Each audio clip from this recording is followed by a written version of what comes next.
Shalom Uvracha. Ce soir, mercredi soir et demain jeudi, ce sera le 7e jour du départ de ce monde de notre ami Alain Zvi Hershel Ben Arav Eliyahu As, notre ami qui pendant plus d'une dizaine d'années a été le président de la communauté de Créteil, et depuis qu'il est monté en Israël avec sa famille, il a été président de l'Unifan puis du Casifan qui avait changé de nom, et toujours quelqu'un très actif dans la construction de la communauté, de ses institutions et des endroits où il priait. Il se trouve qu'hier soir, j'étais auprès de sa famille et j'ai commencé une réflexion que je voudrais partager et prolonger avec vous.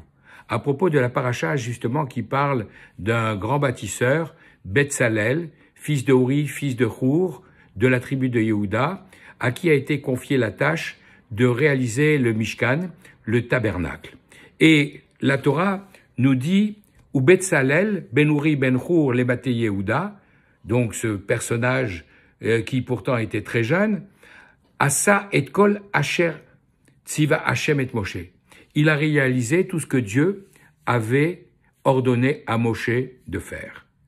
Et il se trouve que Rashi tout de suite pose la question, mais pourquoi ce n'est pas écrit qu'il a réalisé tout ce que Moshe lui avait ordonné de faire? Pourquoi dire tout ce que Dieu avait ordonné à Moshe de faire? Et pour nous expliquer et répondre à cette question, Rashi rapporte le Midrash qui évoque la discussion qu'il y a eu entre Moshe et Betzalel.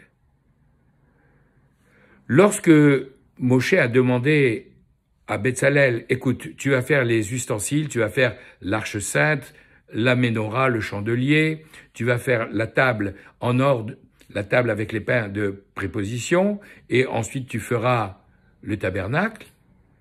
Betzalel lui a dit, mais c'est pas l'usage du monde. D'habitude, on fait d'abord la maison, on construit les murs, le toit, et ensuite on amène à l'intérieur le mobilier, les ustensiles. Et tu es sûr qu'on t'a pas demandé de le faire dans l'autre ordre? Et le Midrash continue en nous disant, effectivement, Dieu m'a effectivement ordonné de commencer par le tabernacle et ensuite de mettre seulement les ustensiles.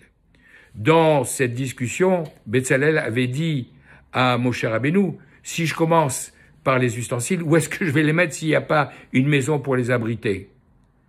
Et c'est la raison pour laquelle Moshe a reconnu en disant, oui, c'est vrai, j'ai changé l'ordre de ce qui avait été ordonné par Dieu. Alors, c'est quand même surprenant pour plusieurs raisons.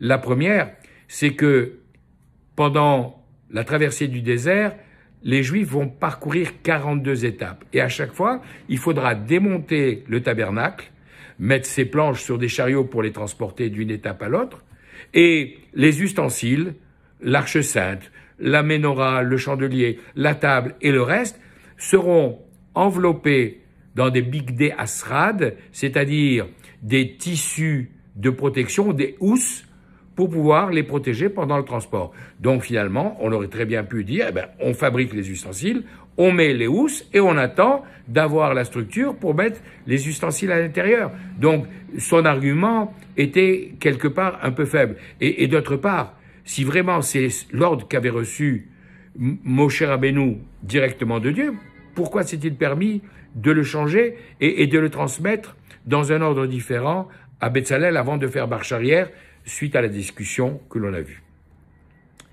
Pour répondre à cette question, ce que je n'ai pas fait hier soir en réservant ceci pour cet enregistrement que je partage avec vous, commençons par rappeler ce qu'on a évoqué il y a un mois environ, lorsque nous parlions de la Parashat Teruma, la première des 5 parachiotes de la fin de ce livre de Shemot qui sont consacrés à l'édification du tabernacle.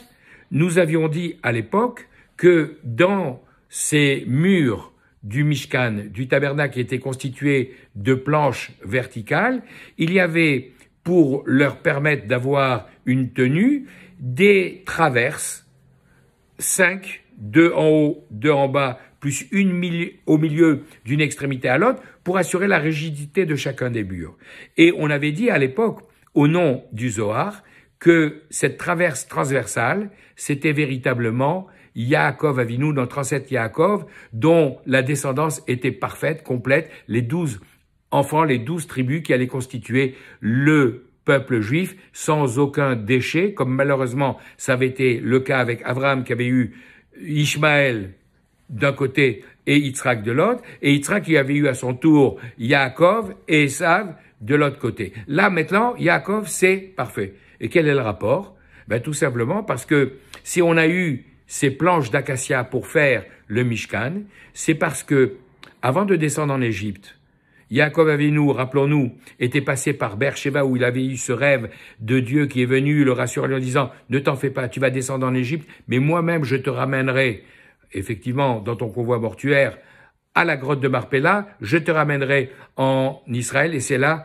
que tu demeureras jusqu'à la fin des temps, jusqu'à la venue du Mashiach. » Et donc, il était passé à Beersheba où il a pris les arbres qu'avait plantés Abraham Avinu, Abraham qui avait planté Eshel Beber Sheva, cette auberge avec ce verger pour permettre aux passants justement de se restaurer et de remercier, non pas moi, remercier celui qui a créé tout le monde, c'est-à-dire Akadosh Baruch Hu.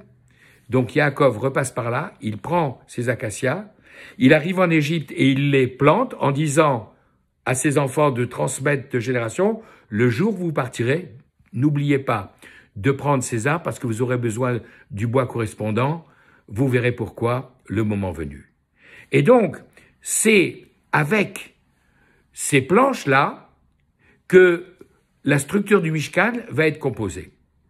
Puisque nous parlons déjà de Yaakov Avinu, rappelons-nous que dans la dernière paracha du livre précédent, du livre de Bereshit, la paracha de Vayechi, Yaakov avait réuni ses enfants en leur disant « Ikabetsu veshamu » Béné Yaakov, rassemblez-vous, réunissez-vous et écoutez, vous fils de Yaakov, je vais vous dévoiler la fin des temps. Mais Akadosh Baruch Hu ne l'a pas laissé faire, il a oublié ce qu'il voulait dire, et il dit bon, c'est pas grave, tant pis, à la place, je vais les bénir. Et il a béni chacun de ses 12 enfants, les 12 bénédictions que nous trouvons à la fin du livre de Bereshit. Et donc, à ce moment-là, quand il les a réunis, avant de prononcer ces bénédictions, il leur a dit, vous savez, je vais bientôt partir de ce monde, mais je suis un petit peu inquiet. Parce que j'ai vu ce qui s'est passé avec Abraham et avec mon père Yitzhak, je l'ai rappelé il y a quelques instants, avec une branche qui a mal tourné. Et là, je vous vois mes 12 enfants réunis autour de moi. J'ai peur que dans le cœur de l'un d'entre vous, il y ait des idées qui soient un peu déviationnistes. Et les enfants l'ont rassuré en lui disant, écoute papa, et comme le père s'appelait Yaakov, autrement dit Israël, Shema Israël, écoute papa Israël, Hachem Elokeinu, ce Dieu que tu nous as inculqué comme étant notre Dieu, Hachem Echad, il est unique dans notre cœur. C'est de là que sort cette phrase qui est le credo du peuple juif, et en entendant ça, Yaakov qui a été rassuré a dit, Baruch Shem Kevod Malchuto Leolam Vaed, que soit béni le nom de sa gloire, la gloire de son règne à jamais. Et ensuite, on trouve, mais ça sera écrit simplement dans le 5e livre de la Torah, dans le livre de Devarim, dans la 2e paracha Vaetranan, Shema Israël Hashem Elokeinu Hashem Echad, et ensuite tu aimeras l'Éternel, ton Dieu, de tout ton cœur, de toute ton âme et de tout ton pouvoir. Alors, il y a ici 2 éléments qui vont nous permettre de répondre aux questions que nous avons posées. Si on rajoute un 3e élément, que nous avons déjà eu l'occasion d'évoquer au nom du Harizal, qui nous dit que Yaakov Avinu, en réalité, c'était la réincarnation de Adam Arishon, du premier homme. C'est pour ça que Adam Arishon, qui avait en lui toutes les âmes du peuple juif, qui ont fauté en même temps que lui quand il a mangé du fruit de l'arbre de la connaissance du bien et du mal, Yaakov, ça va être celui qui va permettre le nouveau départ avec ces 12 tribus qui vont former le peuple juif. D'ailleurs, rappelons-nous, au moment où il était en fuite depuis son pays pour aller vers Haran, chez Lavan, chercher une femme, quand il s'est arrêté au mont Moria, parce que la nuit était tombée et qu'il a fait le rêve de l'échelle, Akadosh Baruch Hu l'a rassuré en lui disant « Ne t'en fais pas, je serai toujours là pour te protéger pendant l'exil ». Et rappelons-nous les anges qui montaient et qui descendaient et qui voulaient lui faire du mal parce qu'ils voyaient qui c'est celui-là qui dort à cet endroit alors qu'il y a sa figure là-bas sur le trône céleste, puisqu'il y avait le visage de Adam Arishon qui était sculpté sur l'un des pieds à côté de l'aigle, à côté du lion. Et Yaakov Avinu, notre ancêtre, c'était le portrait juré de Adam Arishon. En réalité, si on associe maintenant ces trois idées, on va pouvoir expliquer de la manière suivante. Vayetse Yaakov mi Beersheva vayelech Harana, lorsque Yaakov est sorti de Beersheva pour aller à Haran, c'est vrai qu'il est parti pour aller chercher femme, c'était le prétexte que lui a donné son père. C'est vrai qu'il est parti pour éviter de se faire tuer par Esav, c'était ce que sa mère, Rivka, lui avait demandé de faire.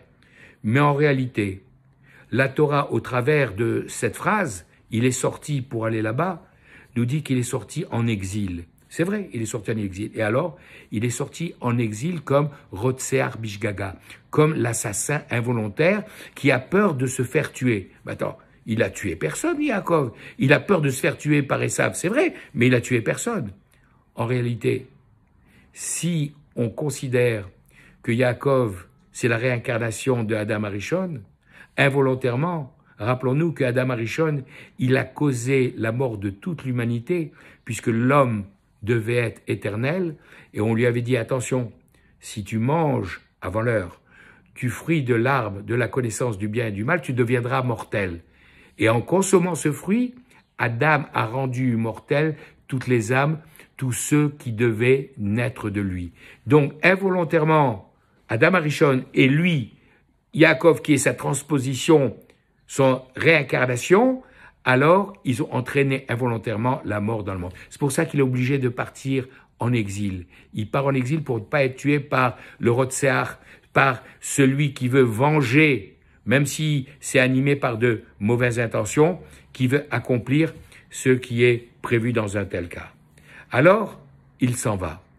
Il s'en va à Havran comme l'assassin involontaire, nous dira la Torah, doit partir dans ces villes de refuge qui seront décrites dans la Torah à 3 reprises. Et on nous dira qu'il faudra 3 villes de refuge à l'ouest du Jourdain et 3 villes à l'est du Jourdain.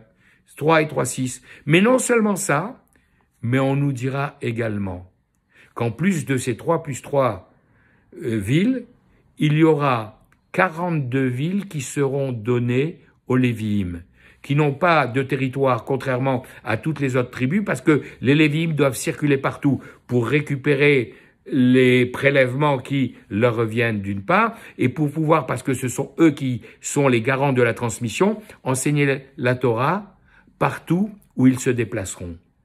Alors, pour qu'ils puissent quand même résider quelque part, il y avait 42 villes réparties sur tout le territoire qui étaient données en plus des 3 plus 3, 6 villes. 6 plus 42 égale 48. Alors maintenant, on va comprendre. Yaakov Avinu, il a fait planter et prendre avec eux au moment du départ les harazim, ces cèdres qui allaient constituer la structure du tabernacle. C'était en forme de chet. Il y avait un mur du côté sud qui avait 20 planches, un mur du côté nord qui avait également 20 planches, et au fond du côté de l'ouest, il y avait un mur qui faisait 8 planches. 40, 2 fois 20, 40, plus les 8 du fond, 48. Et en fait, dans les 6 du fond, il y en avait 2 qui faisaient les angles, donc quand on se mettait à l'intérieur, on n'en voyait que 6, puisque les 2 extrémités étaient cachées. Et en réalité, il y avait donc 20 plus 1, 21 et 21 et 6. Le texte que Yaakov a récité juste avant de bénir ses enfants est constitué de Shema Israël Hashem Elokeinu Hashem Echad, de 6 mots, comme les 6 poutres au fond, à l'ouest du tabernacle.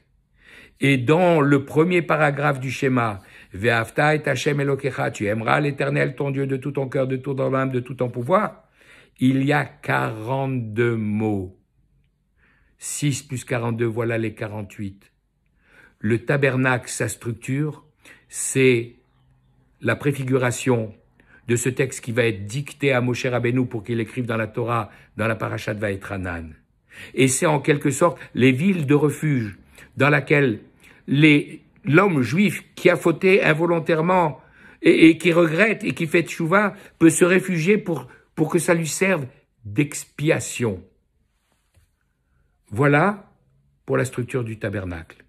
Quant aux ustensiles, les trois principaux, l'arche sainte qui était constituée de cette boîte dans laquelle se trouvaient les tables de la loi avec les 10 paroles qui comprenaient 620 lettres, c'est-à-dire les 613 commandements plus les 7 lois qu'ont rajouté les Chachamim, la Ménorah qui donne la lumière de la Torah que l'on étudie et la table en or qui correspond à cette association entre Zavulun et Issachar, un qui étudie la Torah et l'autre qui soutient ceux qui étudient la Torah, c'était cela qui était aux yeux de Moshe Rabbeinu le plus important, puisque c'était l'objectif, l'étude de la Torah. Alors commence par réaliser ça parce que c'est l'objectif.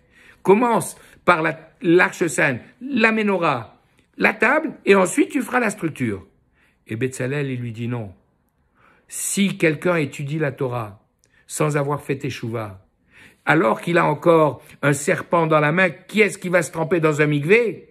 Il sortira à nouveau impur, il n'aura pas été purifié. Non seulement ça, mais celui qui va étudier la Torah en restant vautré dans ses fautes, il va augmenter les forces des clipotes, des écorces d'impureté, jusqu'au moment où il fera teshuva et il pourra réparer ça et les ramener du bon côté.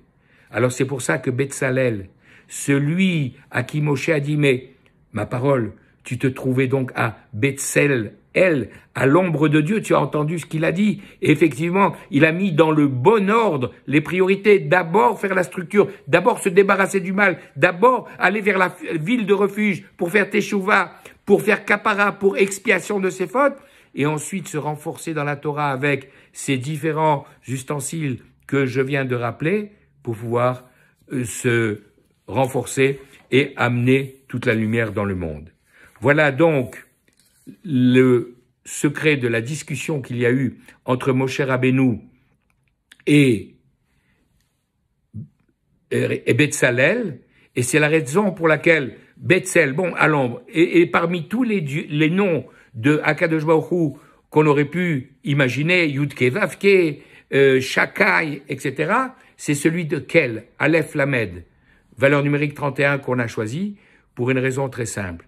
C'est pour nous rappeler que tout ça est en rapport avec Yaakov Avinu, puisque dans la parasha de Vaishlach, quand ensuite Yaakov construit un autel à Beth-El, Akadosh Baruch Hu nous dit dans Bereshit, chapitre 33, verset 20, Vaikralo El Elokei Israël.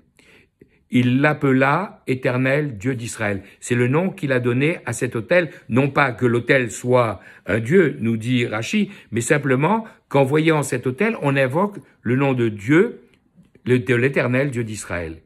Et Rashi là-bas nous explique au nom des sages de la Gemara Megillah que, en fait, c'est Dieu qui a appelé Yaakov El. Il y a donné ce nom en lui disant tu es un être divin, un être céleste, parce que effectivement de ta descendance on va avoir toute cette lumière qui va se projeter, et c'est la raison pour laquelle il y a tellement de prénoms comme Betzalel, Michaël, Gabriel, Raphaël, j'en passe et des meilleurs, qui se terminent par elle pour contenir cette lumière qui va nous conduire jusqu'à Mashiach Tzidkenu, jusqu'à la rédemption finale, Bimera Beyamenu, rapidement et de nos jours, et nous permettra de voir la résurrection des morts qui fera que tous les chers êtres disparus pourront se relever et entonner avec nous Az Yashir Moshe, alors avec à notre tête Moshe Rabbeinu qui nous guidera, la Geoula Shelema, la résurrection et la libération définitive. Shabbat Shalom Vechol Tov.